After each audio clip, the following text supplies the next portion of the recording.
What's up, peoples? It's Gendo here, and welcome back to the Basque Boys. As always, if you're still enjoying the series, please do go and drop it a like. And today, we got our final group stage match in the Champions League, taking on Red Bull Salzburg, and you know there's going to be a little bit of squad rotation in that, because, well, also, when we get back into the league, we're taking on Atletico Madrid, first place Atletico Madrid at that. Yes, they did overtake us in the last couple of weeks. We'll get to that in just a second.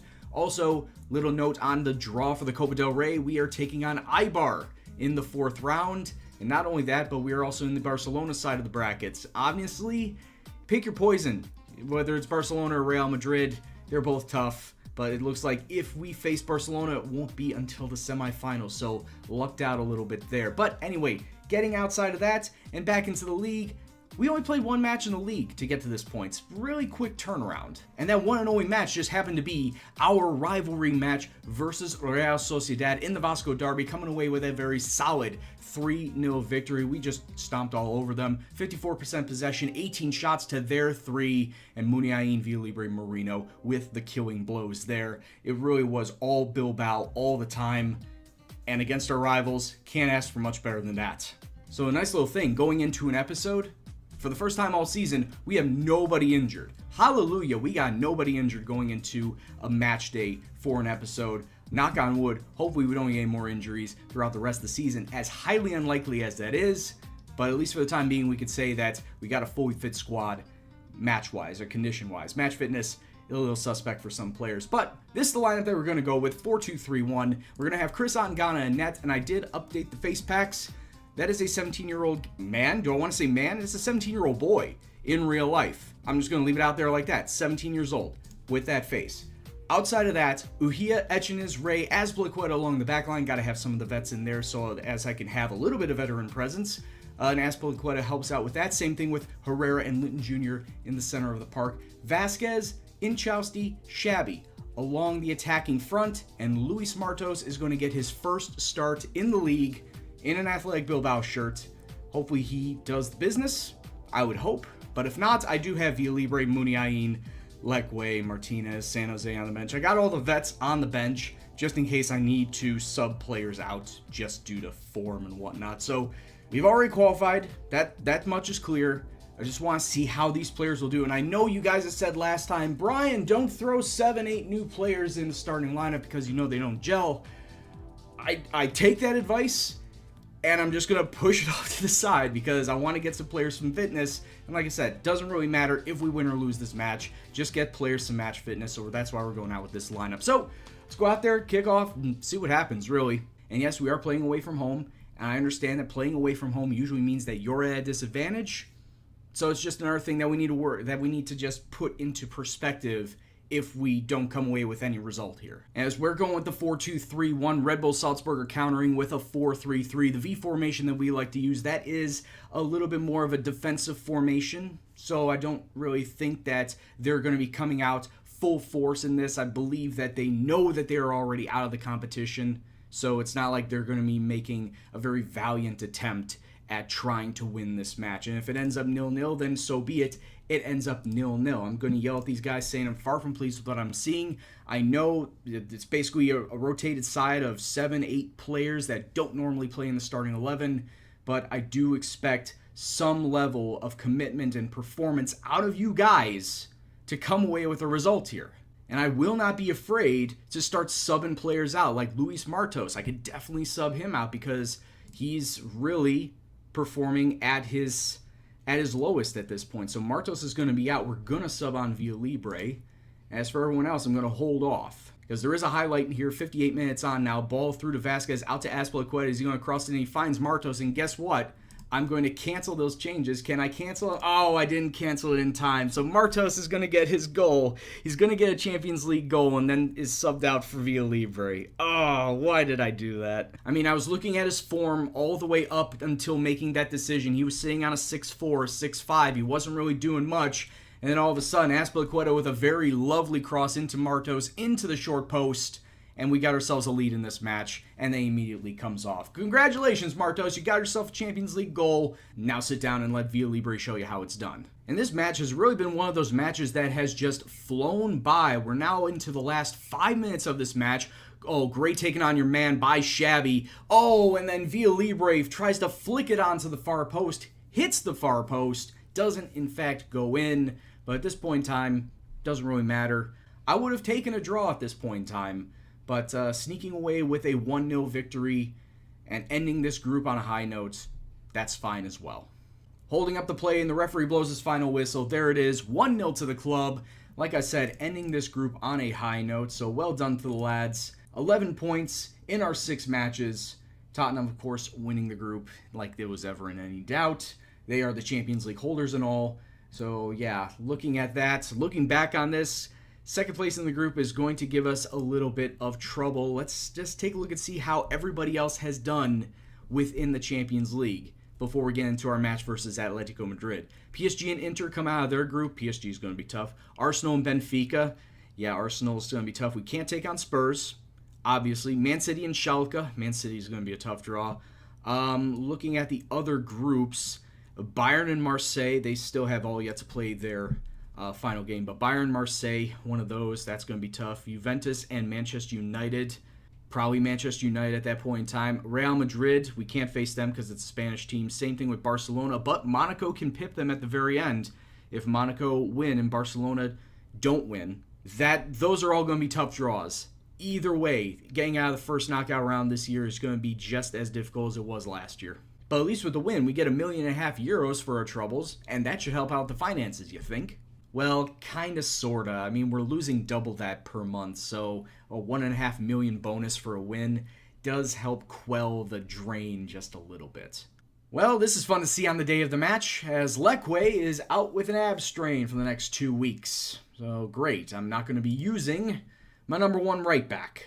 He's going to be coming out, of course, he is going to be taking his place, but the rest of the lineup is going to be as follows, as I continuously making changes for the good of the team. Kepa is, of course, going to be in net. Ujia, Martinez, Laporte, Azpilicueta along the back line. Iñaki Garcia is going to be defensive mid. Marino, Linton Jr., the 2 center mids. Williams, Muniain out on the wings. Free Village sitting up top. It's a battle of 1 versus 2. The winner obviously strengthens their position in first place. The loser could actually drop out. Could actually drop down to 3rd, if not lower, depending on the results of everybody else on the day. So it's basically, at this point in time, trying to gain a foothold at the end of this first half of the season to lead us through to the second half and possibly to the title.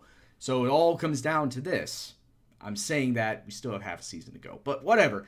It's a big match, and we want to come away victors because that'll strengthen our position if we win it. So let's go out there, let's do the business, kick off, and see what happens. So we're at home versus Atletico Madrid, who of course still have Lukaku. They still have Diogo Jota sitting up front. I believe they also have Chiellini Iheanacho out on the wings. So it's definitely a stacked lineup, about as stacked as a Real Madrid or Barcelona. They have Koke. So yeah, this is going to be a little bit of a difficult task. Lukaku up to Diogo Jota, gets it out to Bailey, who smacks it from about 25 yards out. Leon Bailey. Okay, let's take a look at that again. Of course, it's his first goal of the season because I am a first goal magnet.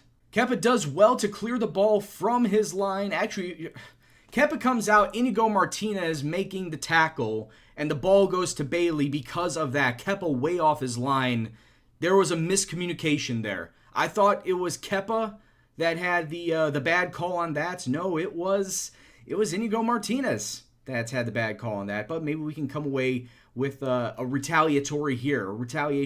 Muniain tries to slip it through, and this is a highlight directly from the kickoff. We need to be all over these guys. We need to be all over Atletico Madrid at this point in time if we want to get back into this match. Ball up top to Williams, to Via Libre. He gets around one defender, tries. Ball falls to Muniain. How is that not a penalty in the box? Right on the edge of the box. It's cleared away, but we still have the ball. This is a very long highlight. I am not going to lie. Via Libre to Williams to Via Libre. Cannons it into the far post. Back of the net. Equalizer just a minute later. That's how you do it. Utilize your passes and get that ball into the back of the net. Oh, let's take a look at this again. Williams, not a really good pass. There was still a lot of Atletico Madrid defenders around there, but that's the leg strength that Villalibre has, that he can just rifle it. Ball up over the top to Villalibre. He's gone past his man. He's gone past the line and shoots it under the goalkeeper. And just like that, Villalibre got himself a brace, not even 3 minutes apart with those goals. Let's take a look at that again. Nice ball up over the top. Villalibre beating the offside trap. And then right under the goalkeeper. Nobody could stop that. And the club has the lead. This is going to be a real back and forth match. I could feel it. High scoring already as we're just coming up to 15 minutes. What more do we have in store? Also, didn't I tell you this was going to be a barn burner of an episode? This match especially, 1 versus 2. 21 minutes on the clock now, and here we come again. Villalibre tries to get it out to Iñaki Williams. Couldn't quite slip it through. Oh, what a bad clearance. Villalibre gets his hat trick. Shoots it right at Oblak, though. Can't fault the boy for trying, but it's just right at the goalkeeper. You can't really do that. Pick a post and go for it. Make the keeper work. Uhia now tries to throw long. He does. He finds Williams. Can't quite slip it through to anybody. And then Linton Jr. has the ball taken off. I'm a little scared right now.